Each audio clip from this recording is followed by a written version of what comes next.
미래를 보는 창, JTB. 안녕하세요. JTBJ입니다. 오늘은 디지털 소비의 핵심 NFT 이해하기라는 주제로 진행하도록 하겠습니다. 디지털 소비라고 한다면 일단 여러분들은 대부분 1차원적으로 온라인 소비를 많이 떠올리실 거예요. 그리고 디지털 소비라는 건 사실 온라인 소비만을 의미하진 않거든요. 저는 궁극적으로 디지털 소비라고 한다면 이제 4차 산업 시대의 디지털 소비가 진짜 디지털 소비라고 생각을 합니다. 물론 코로나19라는 거, 이것 때문에 이 온라인 소비가 굉장히 광범위해졌죠. 그리고 우리는 이거를 1차적으로 디지털 소비가 시작됐다라고 하지만 원론적인 부분에 대해서는 이거는 그냥 기존에 있었던 온라인 상거래를 이용한 소비일 뿐입니다. 진정한 의미의 디지털 소비는 아직 시작되지 않았어요. 이제 우리가 좀 사전적인 의미로 이 디지털 소비를 들여다보면 이거는 이제 제 개인 관점으로 풀어놓은 내용입니다.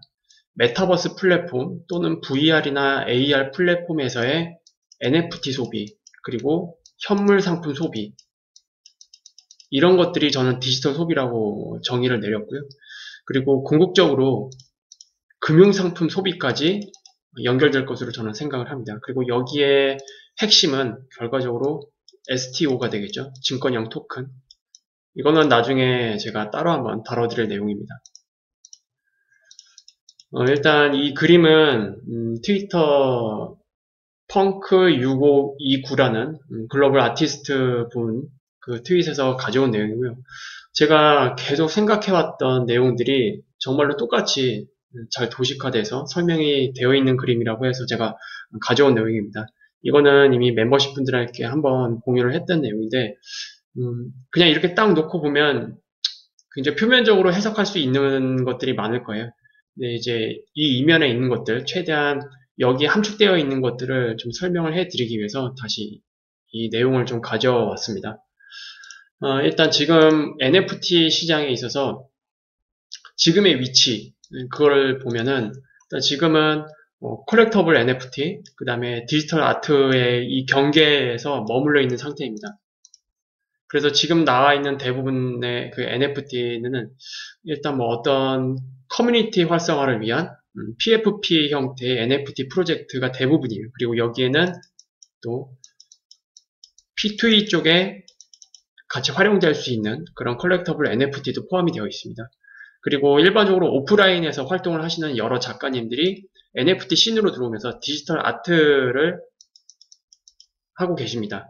그래서 이것도 여전히 잘 거래가 되고 있고, 그래서 지금은 NFT 위치라고 한다면 컬렉터블 그리고 아트 이 영역에서 많이 성장을 하고 있습니다. 근데 이거는 전체적인 이제 경로로 봤을 때 굉장히 초기 단계이고요. 궁극적으로 이제 이 시점부터가 대중화가 되는 그런 단계로 보고 있거든요. 거기에는 가장 중요한 역할을 하는 게 바로 이 브랜드죠. 제가 영상에도 이전에 말씀드렸지만 내년입니다. 내년 2022년. 그럼 여기를 2022로 써야겠죠. 2022년부터 본격적으로 글로벌 기업들 그리고 여러 브랜드들이 NFT 시장으로 들어옵니다. 그래서 각종 여러 가지 디지털 상품들이 많이 생산이 될 것 같고요. 그리고 이걸 넘어가게 되면 이제 그게 어떤 하나 문화로 이제 확장이 됩니다. 특히 이 밑에 서술로도 나와 있는데 무형문화도 이제 NFT로 들어오면서 우리가 오랫동안 보존할 수 있는 형태로 저장이 되고 그게 또 실질적인 어떤 가치를 지니면서 거래가 될 것으로 예상이 됩니다. 기존 시대에서는 이 무형문화 이건 어떻게 보관할 수가 없잖아요. 그냥 어떤 영상 촬영 그런 것들 형태로만 보관을 할 수 있고 그리고 그 영상물 자체가 시간이 가면 갈수록 퀄리티가 유지된다라는 보장도 없어요. 근데 이 무형문화재를 현재 이게 인간 문화재, 특히 인간 문화재로 이제 등재되어 있는 분들이 어떤 자신의 생애 주기가 끝나게 되면 이 무형문화재는 그냥 끝나버리는 거예요. 사라지는 거예요. 근데 실제 이 원 소유주 있잖아요. 무형문화재로 이제 등재되어 있는 소유주 본인 자체가 어떤 이 하나의 무형문화재를 NFT로 제작을 한다. 그렇게 되면 이거는 이제 우리가 새로운 시선으로 접근해야 될 수밖에 없습니다. 그러면 무형문화재도 역시 실제로 우리가 영원히 보고 듣고 할 수 있는 그런 문화재로 바뀐다는 뜻이에요. 그리고 특히 이 무형문화재 쪽에서 중요한 것은 발행 주체가 본인이거나 정부이거나 아니면 특정 기관이어야 됩니다. 그냥 어떤 사람이 관광객이 가서 무형문화재의 그 공연을 영상으로 담아서 NFT로 제작했다. 그거는 딱히 의미는 없을 것 같아요. 근데 무형문화재로 등재된 사람 본인이 직접 블록체인 기술을 사용을 해서 또는 어떤 도움을 받아서 NFT로 공식적으로 발행을 한다거나 또는 정부가 나서서 무형문화재를 보존을 하기 위해서 NFT 형태로 정식으로 발행한다거나 이런 것들은 의미가 있을 수 있습니다. 그리고 그 외에 무형문화재 말고 유형문화재로도 다 확산이 될 거예요. 특히 이번 부산에서 개최되었던 NFT 페스티벌이 있었잖아요. 여기서 실제 훈민정음을 담보로 해서 NFT를 100개를 발행을 했습니다. 정부에서요. 그리고 이거를 하나에 1억으로 팔았어요. 그리고 NFT 페스티벌 거기서 바로 다 완판이 됐습니다. 그래서 이런 형태로 이제 문화재로 확산이 될 것으로 예상이 되고요. 그리고 이렇게 판매된 금액은 이제 국가에서 예산으로 활용을 할 수가 있겠죠. 그래서 이런 형식으로 이제 문화 쪽으로도 이제 확산이 될 것 같고요. 그리고 이게 2022년이었습니다. 브랜드 쪽이. 그리고 컬처는 아마 2022년부터 이것도 같이 시작될 것 같은데 2023년쯤에 본격적으로 될 것 같고요. 그리고 메타버스는 여러 가지 환경상 2024년 전후가 될 가능성이 일단 높습니다. 왜냐하면 지금 개발되고 있는 대부분 메타버스 플랫폼들이 정식 런칭이 2024년 전후예요. 당연히 플랫폼이 있어야 뭔가 메타버스의 생태계가 만들어지지 않겠어요? 그래서 이제 메타버스 환경이 본격적으로 구축이 되는 2024년 전후 이때로 보시면 될 것 같고 메타버스 환경이 일단 만들어지면 NFT 시장은 기하급수적으로 이제 커질 수 있는 그런 모멘텀이 발생이 됩니다. 그리고 이제 메타버스 단계를 넘어서서 이제 실생활로 이제 넘쳐나는 거죠. 특히 오프체인 에셋이라고 하면 블록체인 기반 밖에서 거래되는 모든 자산들을 얘기를 합니다. 여기에는 뭐 부동산도 있고요, 대표적으로. 그리고 주식도 있죠.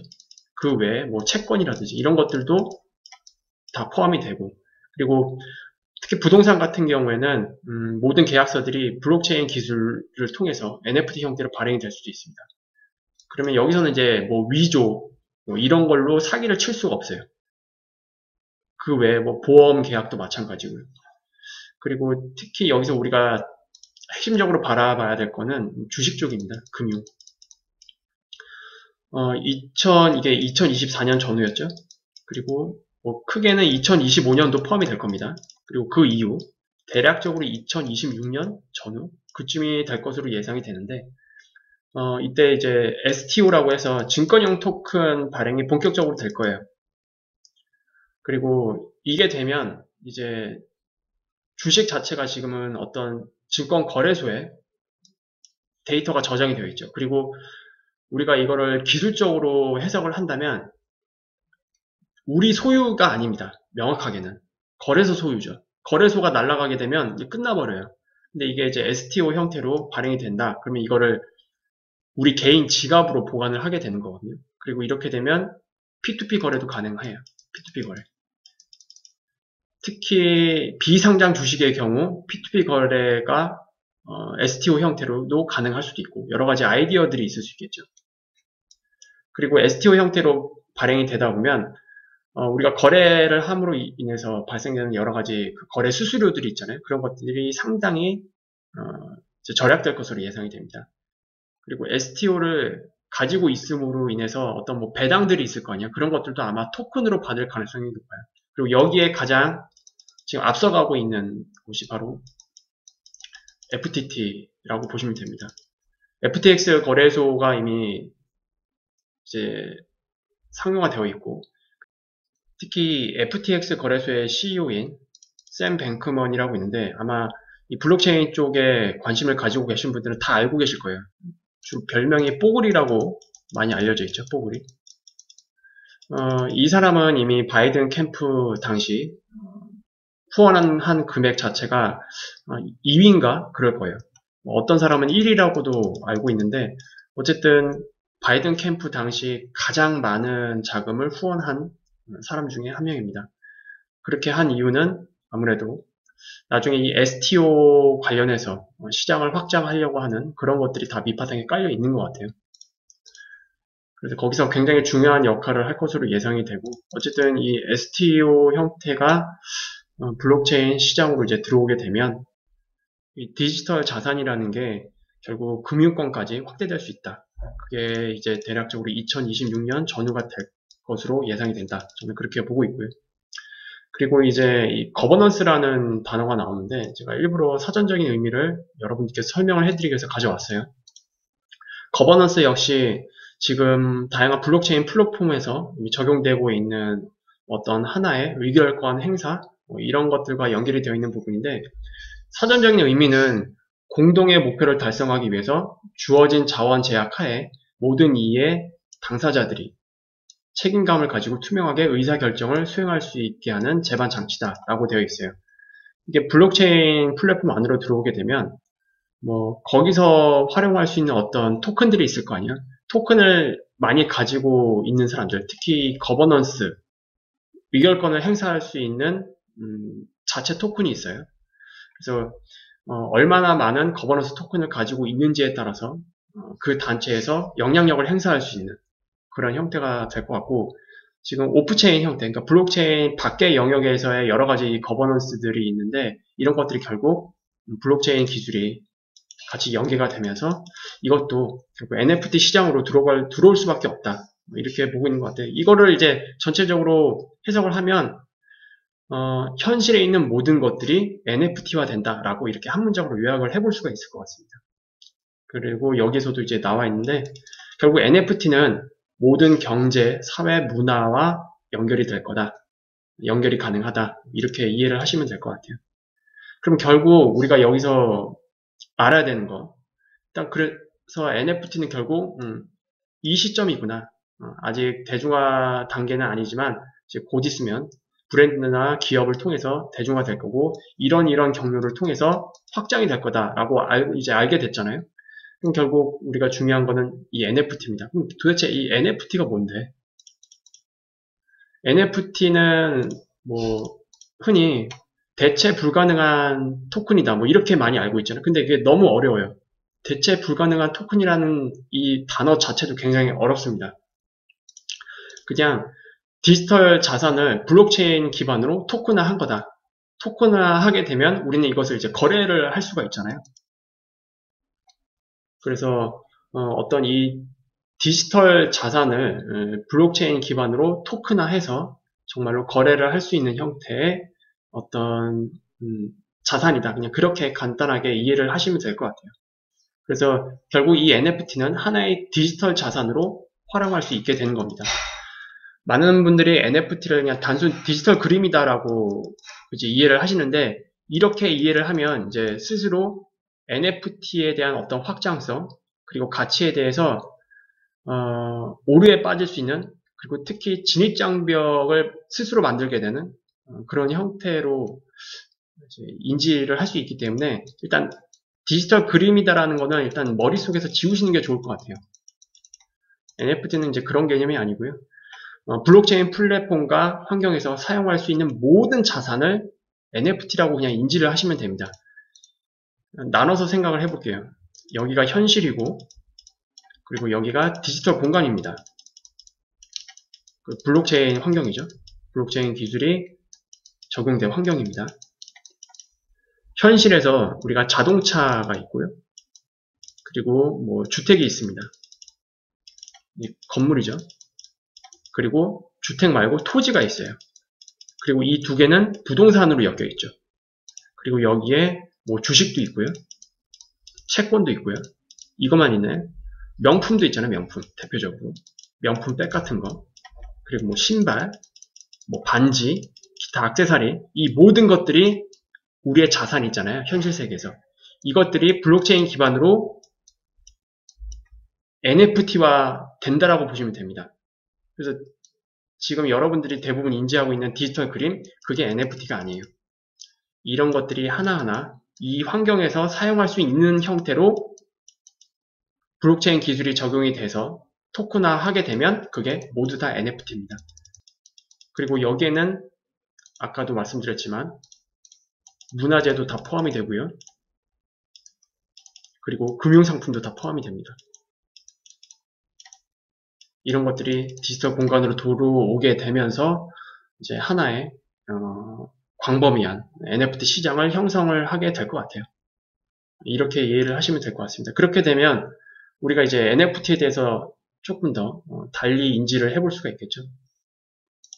그래서 여러분들이 지금 이 NFT를 단순 디지털 그림으로 인지할 수밖에 없는 이유는 요거예요, 요거. 지금 NFT 시장의 위치가 여기 있기 때문에 주로 컬렉터블과 디지털 아트 영역에 머물러 있기 때문에 여러분들이 NFT 저거 디지털 그림이네. 저걸로 뭐해? 저게 가치가 있어? 그냥 허세 아니야? 이렇게만 인지를 하고 있는 겁니다. 근데 이게 이렇게 확장이 될 거기 때문에 여러분들이 NFT에 대해서 일단 먼저 잘 이해하고 있는 게 굉장히 중요합니다. 일단 여러분들은 디지털 시대, 이거를 달리 말하면 4차 산업 시대죠. 쉽게 말하면 4차 산업 시대인데 디지털 시대가 오고 있는 것에 다 동의를 할 거예요. 동의하지 않는 사람은 저는 없을 거라고 생각을 합니다. 그러면 NFT는 디지털 시대의 핵심 자산 중에 하나가 될 예정입니다. 이거는 100%예요. NFT는 디지털 시대의 핵심 자산 중에 하나가 될 수밖에 없고 물론 매우 힘든 여정이겠지만 그렇다면 무조건 공부를 해야 됩니다. 무조건. 지금 우리가 현실을 살아가기 위해서 금융 공부가 이제 필수가 됐잖아요. 마찬가지로 디지털 시대가 오고 있기 때문에 금융 공부뿐만이 아니고 새로운 자산 시장이 될 이 NFT에 대해서도 공부를 해야 됩니다. 그런데 주의할 게 있어요. 모든 NFT가 가치가 있다고는 말할 수는 없습니다. 즉 가치가 있는 NFT를 알아볼 수 있는 안목을 가지기 위해서 공부를 해야 돼요. 이게 굉장히 중요합니다. 가치가 있는 NFT 그리고 가치가 점점 올라갈 만한 NFT를 알아볼 수 있는 안목, 이거를 가지는 게 굉장히 중요합니다. 확실한 것은 이 NFT 시장으로 인한 신흥 부호 굉장히 많이 탄생할 거거든요. 디지털 시대로 이제 다가가면서 특히 2025년 전후에 본격적인 NFT 신흥 부호가 굉장히 많이 생길 텐데 크게 보면 지금 패러다임 시프트 과정입니다. 이 패러다임 시프트에서 일어나는 중요 이벤트 중에 하나라고 보시면 됩니다. 뭐 결과적으로 우스갯소리로 말하면 나중에 껄껄 하지 말자. 뭐뭐 할 걸, 저거 살 걸, 공부할 걸 이러지 말자라는 얘기예요. 지금 당장 공부를 시작하는 게 나중에 이런 후회를 안 하는 지름길이라고 저는 생각을 합니다. 뭐 오늘 내용은 뭐 이거죠. 결과적으로 세상에 존재하는 모든 것이 디지털화 된다. 디지털 트랜스포메이션. 지금 우리가 이 과정을 겪고 있는 거고요. 그 중에 하나로 NFT 시장이 지금 떠오르고 있는 겁니다. 그래서 NFT에 대한 이해가 어느 정도 되는데 좀 도움이 되셨길 바라겠고요. 이제 4차 산업 시대가 점점 윤곽이 나타나면서 우리는 이 부분에 대해서 계속 공부를 해야 되고 그리고 저 역시도 이 부분에 대해서도 계속 좋은 인사이트를 드리기 위해서 많은 영상을 제작할 예정이니까요. 앞으로도 계속 저희 채널을 주목을 해 주시면 될 것 같습니다. 그럼 오늘 이렇게 마무리 짓도록 하겠습니다. 유익한 영상이 되셨다면 구독, 알람, 좋아요 부탁드려요. 그러면 다음에 다시 찾아뵙겠습니다. 감사합니다.